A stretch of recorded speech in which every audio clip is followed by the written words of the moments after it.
ancient alien coins, because that really, truly makes sense. So you can see on the left someone's coin. Now you may have noticed that all of the images, if you look them up, especially if you try to do an image search, because people are keen to this these days, when you try to look that up, all of the images are cropped in such a way that you can't identify the coin and its source. Now there's a very specific reason for that. It's called lying. Citation, please. Please don't mutate the citation. So anyway, we look up Egyptian head coin with alien head, and we find the story about it being something happening in Egypt.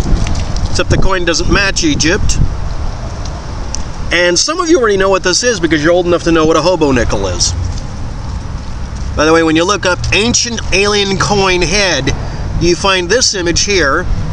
That's not the way it's supposed to be positioned. Some of you who collect coins know about that. This is the same one turned the other way, so it'll look a lot more like a spacecraft. Some of them, however, were tilted to the right or to the left, so you'd see that it was a shield blocking arrows. Yeah, it's a shield. It's a military symbol. Here's one. It says United States of America.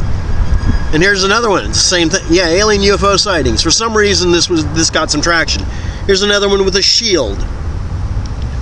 All of them that show that are actually shield coins. That's the term. That's the name they had for a while. But anyway, this is the cleaned up version. Now, you may have noticed you weren't able to find this because someone did something. I noticed something in the periphery where the black matte material, it had something unusual going on. Let's look at that. Let's view the image itself as best we can. Let's see if it'll load. And I'm going to zoom in here.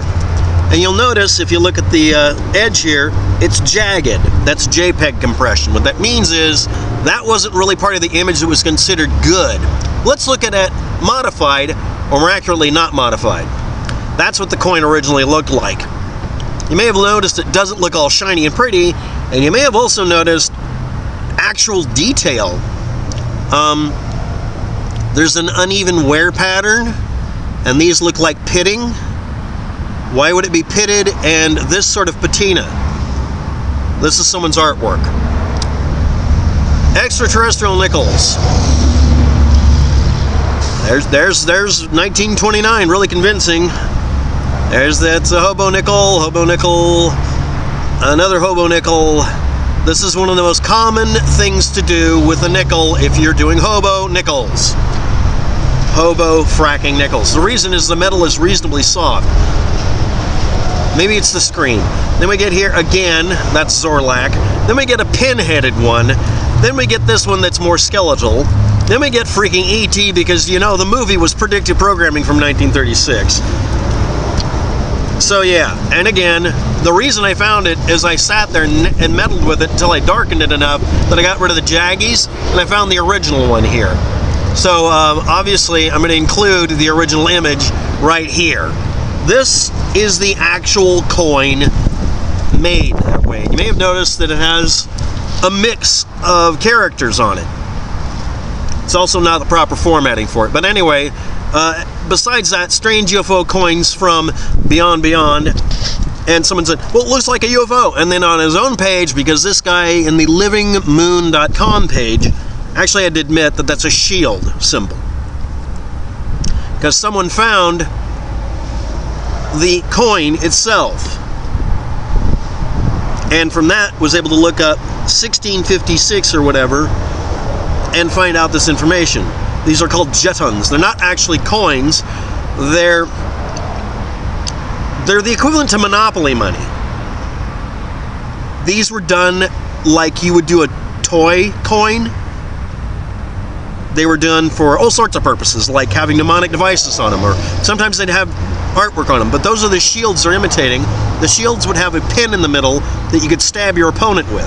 So when you scroll up here, now you see this pin sticking out instead of it being a line on some spacecraft from Star Trek. It's a shield. This one has a shield that has a funny shape to it because it was ergonomically designed.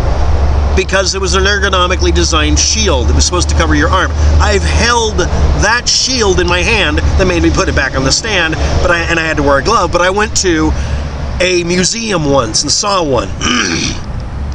So now you might understand that this thing up here isn't the top of the saucer, which wouldn't be visible if this was really a flying saucer. That's actually a mechanical shield over a person's arm, or may even be part of his body. These are arrows, and this is something else. I don't know what it is, probably people shooting at him. And it keeps being put up as UFO coin mystery. It's not a mystery if you have the answer on your own damn page. So let's review. When you type in Egyptian head coin or alien head coin, you find hobo nickels or artwork. The most common one is going to have a different coloring level than the real image because it will prevent you from finding out who made it. And some of the pages point out that it may not be a real alien head coin because that doesn't make sense. And in case you didn't notice from looking at the good image, this looks like something someone made by pouring it. I've made coins too. It's something you do with leftover metal like tin or even silver or lead. It's incredibly easy to do this. Some countries, if you do modification to coins, they want you to make it really obvious that nobody would ever take it as money, so they do things like this so they won't get charged with falsifying money. And again, this isn't the first one that's ever existed. And oh my God, someone did that to a perfectly good 1928 coin. But anyway, strange UFO coins, or shields, or just someone's art project. So, thanks for watching. Have a good day. Good luck with that, and don't take any wooden nickels. I finally get to say it.